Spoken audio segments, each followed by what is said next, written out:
जय हिंद साथियों, आप सभी का स्वागत है मेरे इस नए YouTube चैनल श्री गिरी क्लासेस 2.0 के इस नए प्लेटफॉर्म पर। हम आज आपको पढ़ाने वाले हैं बीएससी एग्रीकल्चर सेकंड सेमेस्टर की आपकी जो सब्जेक्ट है ऑर्गेनिक फार्मिंग। क्या ऑर्गेनिक फार्मिंग? ऑर्गेनिक फार्मिंग हम आपको पढ़ाए थे, उसमें आपको बताए थे उसकी डेफिनेशन, और उसकी डेफिनेशन के साथ साथ हमने आपको और उसके कुछ फैक्ट बता दिए थे ऑर्गेनिक फार्मिंग की। आपको एक या दो क्लास मिल चुकी है, क्या मिल चुकी है या मिल जाएंगी। तो हम उसके बाद देखेंगे जो हमारा ऑर्गेनिक फार्मिंग होगी, जैविक खेती होगी, उसके आगे हम देखेंगे कि इसके लाभ क्या होंगे। क्या इसके लाभ क्या होंगे? हमने आपको ऑर्गेनिक फार्मिंग बताया, उसकी डेफिनेशन कैसे क्या होती है, कैसी खेती या कैसे की जाती है, ये सब हम बता दिए हैं। उसके बाद हमने आपको बताया जैविक खेती करने की प्रक्रिया। क्या जैविक खेती करने की प्रक्रिया? जैविक खेती करने की प्रक्रिया हम आपको बता चुके हैं, ऑर्गेनिक फार्मिंग की प्रक्रिया बता चुके हैं। उसमें हमने आपको बताया था मिट्टी की जांच कैसे की जाएगी और जैविक खाद बनाना। उसके साथ साथ हम आपको बताए थे जैविक खाद बनाना, और आपको हम बताए थे वर्मी कंपोस्ट, और ये सब हम फसल चक्र आपको शायद बता चुके। फसल चक्र नहीं, आपको हरी खाद बताए थे, तो वहीं पर बताएंगे, हम फसल चक्र भी बताएंगे। तो आइए आज हम देखेंगे कि आपकी जो ऑर्गेनिक फार्मिंग होती है उसके लाभ क्या होते हैं। क्या उसके लाभ क्या होते हैं? तो डाल लेंगे ऑर्गेनिक फार्मिंग। क्या डाल लेंगे? Organic farming. ऑर्गेनिक फार्मिंग यानी कि जैविक खेती।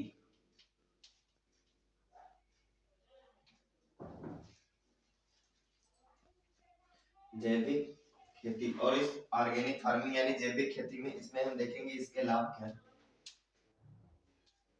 क्या है इसके जो बेनिफिट्स क्या है, क्या क्या लाभ है। तो जैविक खेती में आपके जैविक खेती करेंगे तो आपको सबसे पहले क्या लाभ होगा?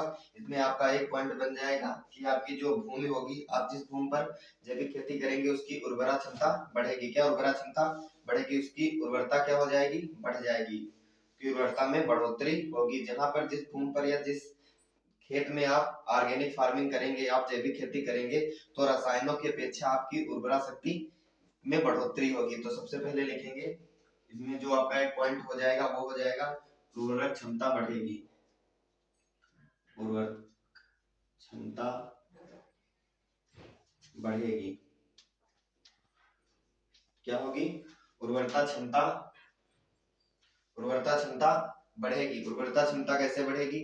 अब मान लीजिए हमने रासायनिक खेती का प्रयोग करते चले आ रहे हैं, रासायनिक खेती कर रहे हैं, तो उसमें अगर आप एक साल में कि हाँ माना कि इतनी खाद दे रहे हैं, तो आप जब दूसरे साल उसका फिर से उस खेत में आप फसल लेंगे तो आपको उतनी ही मात्रा में रासायनिक खेती में जो आपके रासायनिक उर्वरक होंगे, रसायन होंगे, उनको देना पड़ेगा। और आपकी जो ये जैविक खेती होगी, इसमें अगर आप एक बार जैविक उर्वरकों का प्रयोग करेंगे तो वो कई सालों तक चलता रहेगा। क्या कई उसमें कई फसलों तक चलता रहेगा।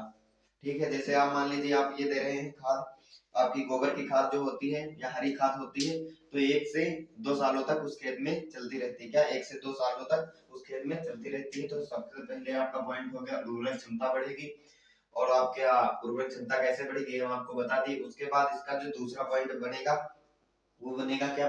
पर्यावरण प्रदूषण नहीं होगा। क्या? पर्यावरण प्रदूषण नहीं होगा। तो लिखेंगे पर्यावरण, पर्यावरण प्रदूषण नहीं होगा। क्या होगा? पर्यावरण प्रदूषण नहीं होगा। पर्यावरण प्रदूषण कैसे नहीं होगा? जब आप रसायनों का प्रयोग नहीं करेंगे तो हमारा पर्यावरण प्रदूषित नहीं होगा। क्या? पर्यावरण प्रदूषित नहीं होगा। और उसमें जो हम लोग रह रहे हैं तो हमारे स्वास्थ्य पर भी बुरा प्रभाव नहीं पड़ेगा, क्योंकि जब आप रासायनिक खेती कर रहे हैं तो उसमें बहुत से रसायनों का प्रयोग करते चले जा रहे हैं, तो हमारे पर्यावरण में धीरे धीरे मिलता रहता है। क्या? पर्यावरण धीरे धीरे मिलता रहता है। इसी कारण आप देखिए जो अम्लीय वर्षा आपकी होती है, अम्लीय वर्षा आपके H2SO4 और आपका HNO3 जो उधर मिलता है, उससे क्या बनती है? आपकी अम्लीय वर्षा होती है। तो अम्लीय वर्षा में क्या होता है कि जो बरसात की पहली बरसात होती है, बरसात की पहली बरसात में आप अगर उसमें भीग जाए तो आपको आपके स्किन पर, अगर आप उस बारिश हो और आप भीग जाए तो आपके स्किन पर काफी क्या फोड़े फुंसे कैसे निकल आते हैं, स्किन रोग हो जाता है। तो उसे क्या कहते हैं? अम्लीय वर्षा कहते हैं। तो इसमें जब आपका पर्यावरण प्रदूषण नहीं होगा तो अम्लीय वर्षा से आप बच जाएंगे। क्या? बच जाएंगे। तो यहाँ पर क्या हो जाएगा, पर्यावरण प्रदूषण नहीं होगा। जितना आप जैविक तरीके से अपनी खेती करेंगे उतना पर्यावरण प्रदूषण से बचे रहेंगे। पर्यावरण प्रदूषण आपका हो गया दूसरा पॉइंट। तीसरा आपका इसमें हो जाएगा कि पानी की आवश्यकता कम होगी। क्या पानी की आवश्यकता कम होगी, पानी की आवश्यकता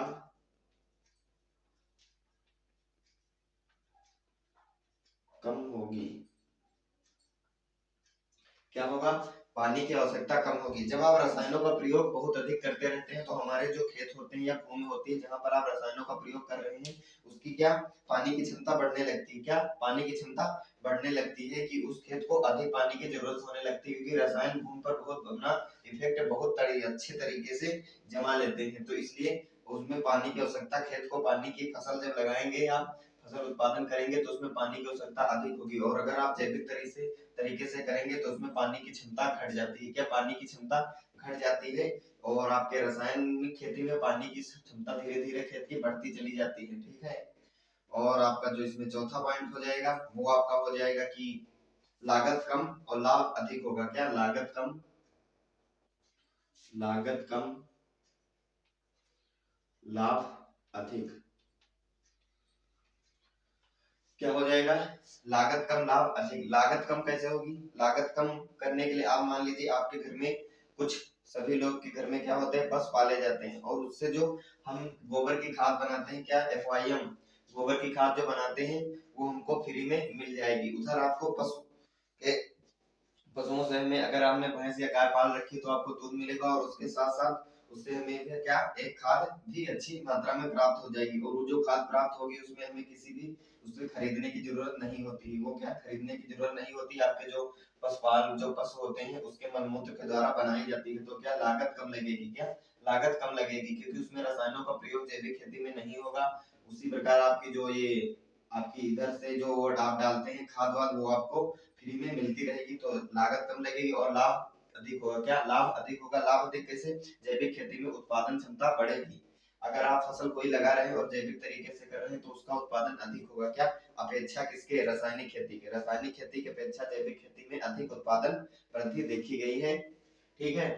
और आपका 4 पॉइंट हो गए। उसके बाद आपका जो 5वां पॉइंट हो जाएगा वो क्या हो जाएगा, व्यक्ति बीमारी से बचेगा। क्या व्यक्ति बीमारी से बच या बचेगा। क्या व्यक्ति बीमार होने से बचेगा, व्यक्ति बीमारी से बचेगा।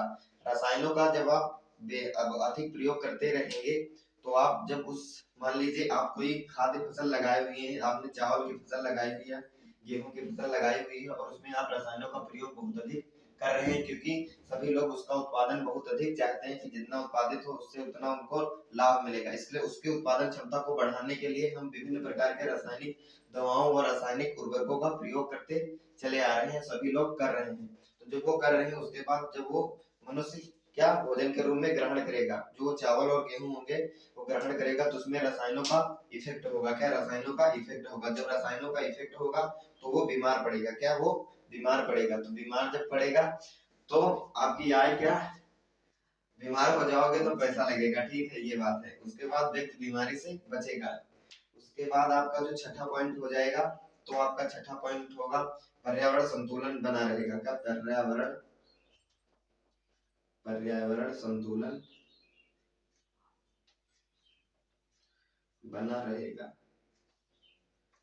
क्या होगा, पर्यावरण संतुलन बना रहेगा। पर्यावरण संतुलन क्या बना रहेगा, अब अगर आप रसायन का प्रयोग अधिक से अधिक स्तर तो कहां तक वायुमंडल वो आपको झेलेगा। क्या कहां तक आपके जो रसायनों का बहुत अधिक प्रयोग कर रहे हैं वो एक निश्चित अनुपात में ही तो रहेगा। जब वो धीरे धीरे आप ज्यादा रसायनों का प्रयोग करेंगे तो वायुमंडल की भी एक कुछ क्षमता होगी, तो वायुमंडल हमारा कैसा होता रहेगा, वो विषैला होता चला जाएगा, और उसमें बहुत से बीमारियां, देखो इस टाइम कितनी बीमारियां उत्पन्न होती चली जा रही, और कार्बन रसायनों का बहुत अधिक प्रयोग हो रहा है। कि इसलिए हमारे उत्पादन हमारा अधिक हो। क्या उत्पादन हमारा अधिक हो। आज आइए देखिए विभिन्न विभिन्न प्रकार की दवाइयां आती हैं जो हमारे विभिन्न फसलों में डाली जाती हैं, और उससे क्या होता है, उत्पादन तो अधिक हो जाता है। क्या उत्पादन तो अधिक बढ़ जाता है, लेकिन उसका जब हम खाद्य के रूप में प्रयोग करते हैं तो हमारे स्वास्थ्य पर बहुत बुरा प्रभाव पड़ता है। क्या बहुत बुरा प्रभाव पड़ता है। तो इसमें पर्यावरण संतुलन बना रहेगा। जो आप पर्यावरण संतुलन मतलब मनुष्य और पर्यावरण के बीच संतुलन बना रहेगा। क्या संतुलन बना रहेगा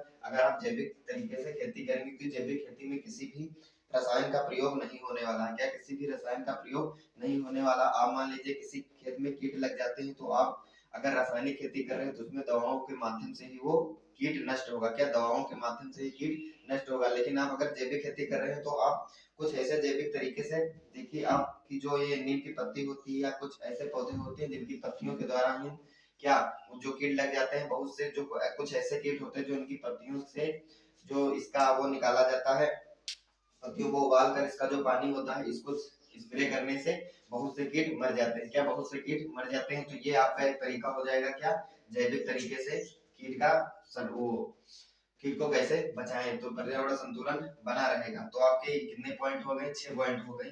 उर्वरता क्षमता बढ़ेगी खेत की, या उस भूमि की उर्वरता क्षमता बढ़ेगी। पर्यावरण प्रदूषण नहीं होगा। क्या पर्यावरण प्रदूषण नहीं होगा अगर आप जैविक तरीके से खेती करेंगे? उसके बाद आपका हो जाएगा पानी की आवश्यकता कम होगी। क्या खेत को पानी की आवश्यकता धीरे धीरे कम होगी? क्या होगी?